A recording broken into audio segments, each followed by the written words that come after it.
It's more simple than you think and way more important than you realize. So sit back, relax, and welcome to Religion.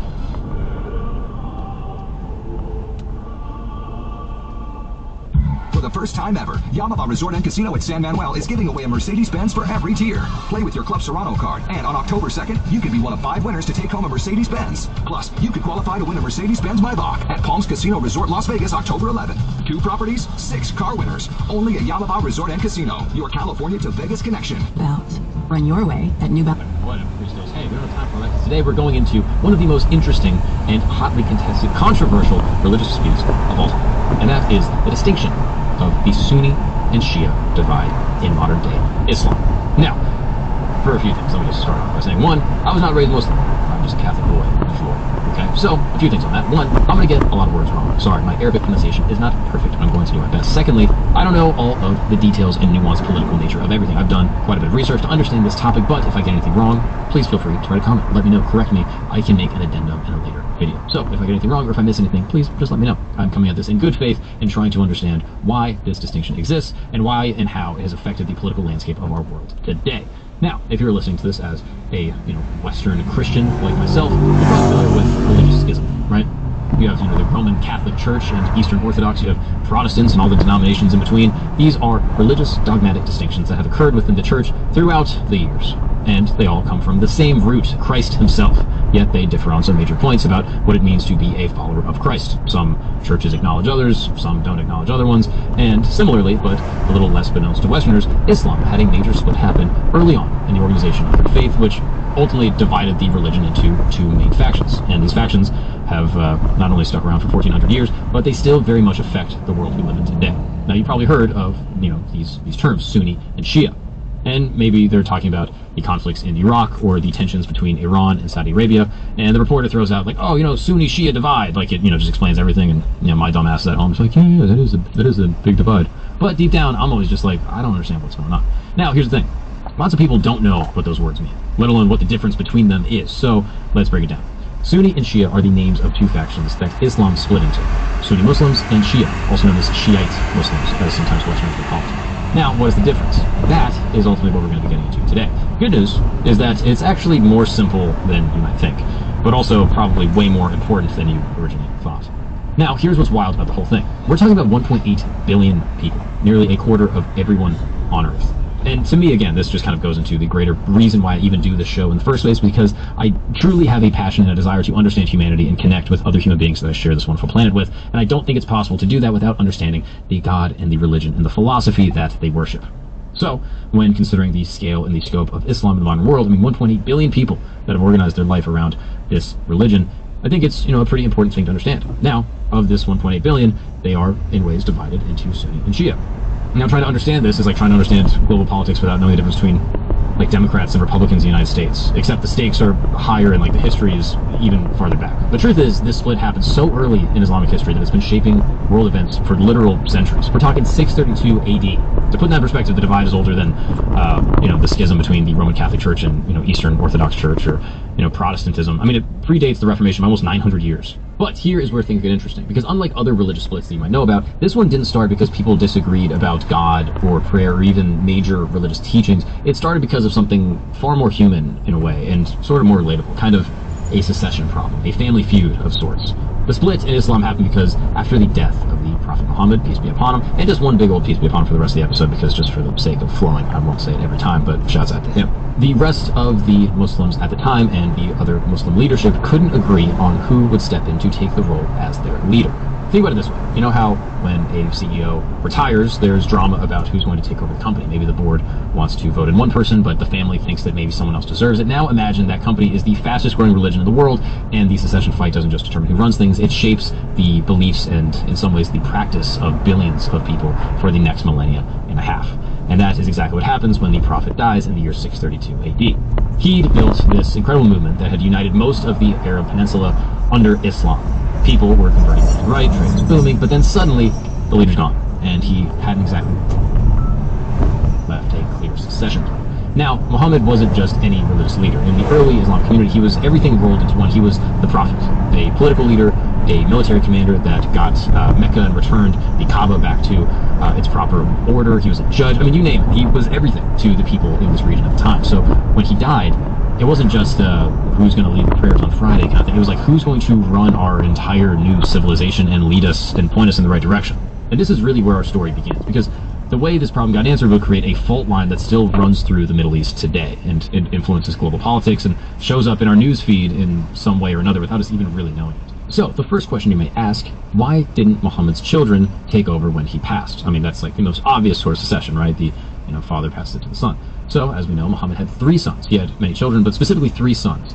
And of those 3 sons, they all had passed away prior to the Prophet's death, so they couldn't have been there for the succession. So what happens next? Some people thought that the answer was obvious. They thought that Ali, Muhammad's cousin and son-in-law, should lead. I mean, he was family. He was one of the first reverts to Islam. He'd proven himself as a warrior and a loyal companion. From their perspective, leadership should stay in the Prophet's bloodline, right? I mean, that makes sense. But others disagreed. They thought that the community should choose whoever was most qualified, regardless of family ties. And they believed that Abu Bakr, Muhammad's close friend and father-in-law, was the one that should take over. Abu Bakr was older, a bit more respected, and had been Muhammad's trusted companion from the very beginning. Now, here's the thing that is crucial to understand. Both sides were sincere believers trying to do what they thought the Prophet would have wanted. This wasn't good guys versus bad guys. It was more just a really intense family meeting where everyone wants what's best, but they disagree on what exactly that looks like. And so the community ultimately chose Abu Bakr, and that decision split Islam forever. Those who accepted this choice became known as Sunni Muslims, followers of the Sunnah, or tradition of the Prophet. And those that believed Ali should have been, the actual chosen leader, became Shia, literally meaning the party of Ali. At first, you might think, okay, so they disagree about one leadership decision 1,400 years ago, but why does that still matter today? Well, here's the thing about history. Small decisions can have massive consequences, specifically the butterfly and ripple effect as, it goes throughout the years. This wasn't just about who would lead for, a couple years here and there. It was about establishing a precedent for how Islamic leadership would work for generations to come. Because after this new leader, Ali or Abu Bakr, goes and passes on, where does it go from there? Does it continue to go to the most qualified person appointed by the current leader, or does it go to someone in the family line? And this was never officially codified. And that precedent would shape everything. How religious authority works within Islam, who gets to interpret Islamic law as time changes, what the relationship should depress about history. Small decisions can have massive consequences, specifically the butterfly and ripple effect as it goes throughout the years. This wasn't just about who would lead for a couple years here and there. It was about establishing a precedent for how Islamic leadership would work for generations to come. Because after this new leader, Ali or Abu Bakr, goes and passes on, where does it go from there? Does it continue to go to the most qualified person appointed by the current leader, or does it go to someone in the family line? And this was never officially codified. And that precedent would shape everything. How religious authority works within Islam, who gets to interpret Islamic law as time changes, what the relationship should be between political and religious power, whether leadership comes through bloodline or community election. These are fundamental questions, and more all trace back to the day Islam lost the Prophet, that moment in 632 AD. Now, it's worth stating that the Quran is an inspired holy book that was, basically given to the Prophet by God. It was just spoken specifically by God. It is the holy scripture of the Quran. So this leadership distinction is not necessarily, changing anything about the faith or the religion. It's rather who's going to interpret it for the future. What if something comes along like, AI or some type of weird gambling intermediary thing? Who's going to interpret whether that law is valid for Muslims to practice or not? So today we are going to break down one of the biggest disagreements in modern history, and we'll walk through how a secession dispute became this religion divide, and how geography made it even more complicated, and how this ancient split explains some conflicts that are happening right now, not just in the Middle East, but even in your own city. What's up, guys? We're gonna take a break really quick because I gotta tell you a story. Imagine hardware having this is a tragic thing to happen, of course, but you can be locked up in litigation. It's a nightmare. But hiring the right law. Thank you so much to the good folks over at Morgan & Morgan. Well, South Authenticated. Major. Free delivery. It's on Prime. And some suspect perhaps it was June 8th, 632 AD. The Prophet has just died unexpectedly in Medina, which is in modern Saudi Arabia. No one has ever really confirmed how he passed, just that it followed a brief illness. And some suspect perhaps it was fever. There's even some tradition that he was poisoned by a woman, but even that is disputed as to whether or not that was symbolic or literal. Regardless, the Prophet has passed on, and the Islamic community is in shock. This guy had literally united tons of warring tribes across Arabia, created a new civilization, and built a movement that was spreading faster than wildfire, and now he's gone. And suddenly no one knows what happens next, and things, as you can imagine, get messy pretty fast. Muhammad didn't have a son who survived to adulthood, like we said, so he didn't have this direct heir. He also didn't name a different non-familial successor to his line either. So he never wrote down like, hey, here's who should lead after me or anything like that. And didn't have a will or any type of clear instruction after his passing. So the community leaders are basically looking at each other like, all right, now. So within hours, and literally hours, 2 camps start to form. And this is where you can see how human this whole thing really is. Camp 1 is rallying around Ali. Now, Ali wasn't just a random dude. He and the Prophet were very close. I mean, extremely close. He was Muhammad's first cousin, whom he raised in his household like a son.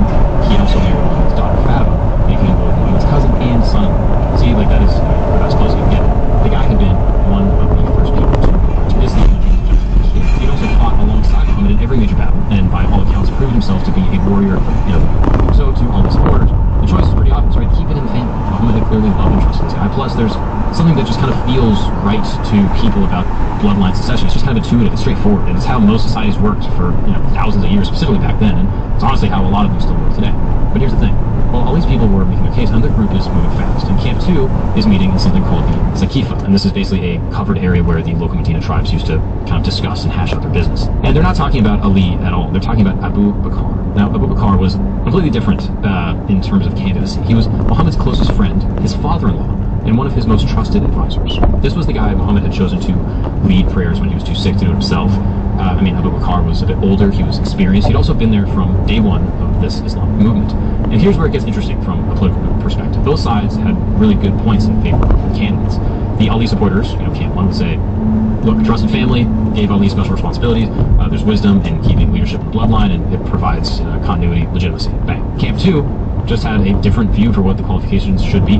The Abu Bakr supporters would say, look, this isn't a kingdom. We don't do hereditary rule here. We choose our leaders based on who's most qualified, who the community trusts, who can actually do the job the best, and we choose leaders not on birth or who their dad was. We choose them based on merit and how good they are at leading our caliphate. So neither side was wrong exactly. They just had different ideas about how leadership should work, and it's a reasonable thing. You could imagine like a kingdom in England, right? And being like, all right, the king is dead. Do we bring in his son, or do we elect like a really competent general that understands how to do politics? It's like, look, both of them could work.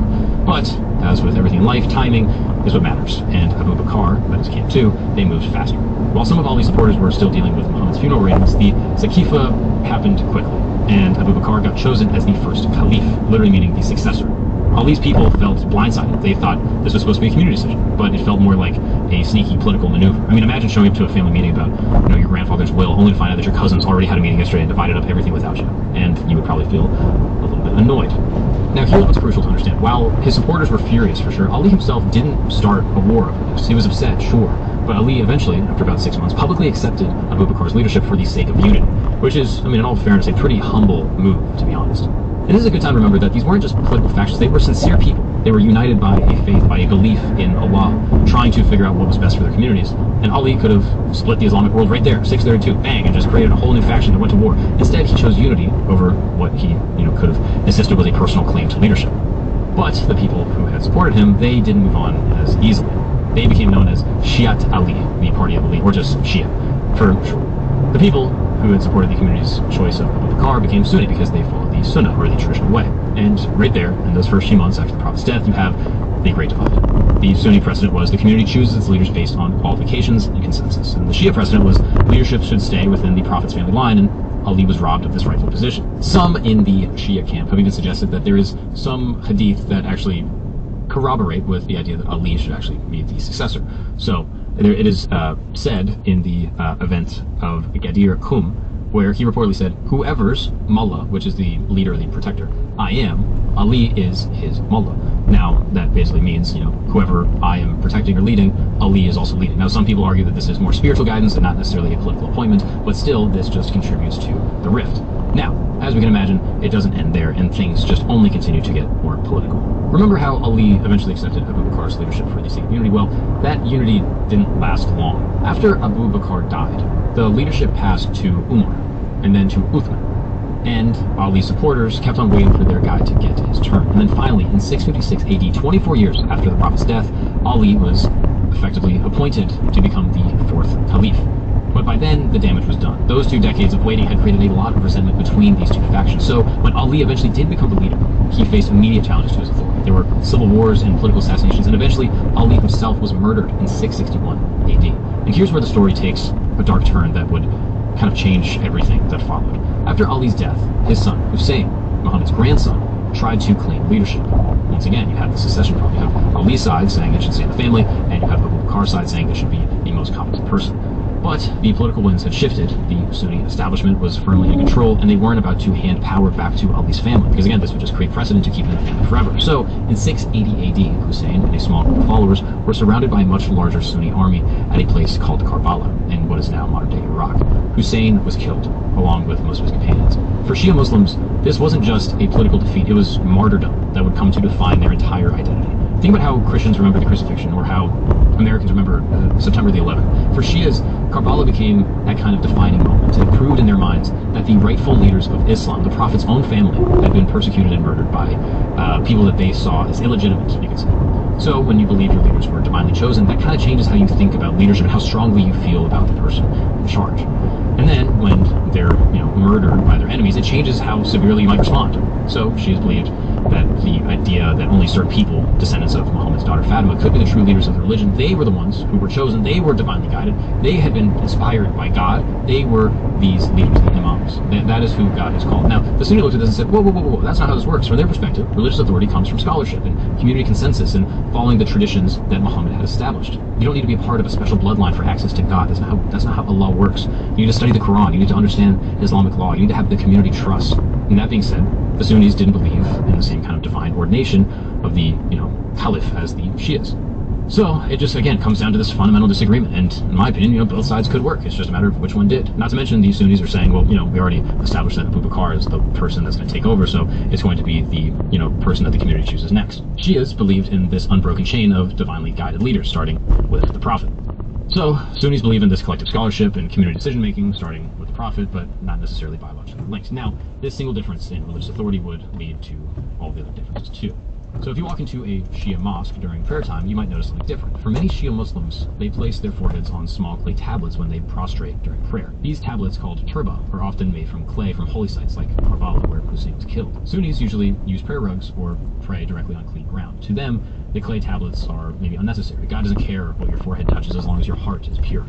It's not a huge difference, but it's visible. It's like how some Christian denominations use different types of communion bread, or what communion means to them, or how some Jewish communities will wear different styles of head covering. Some, they have the same core faith, but it manifests into slightly different practices that means different things to the descendants of that specific, subset.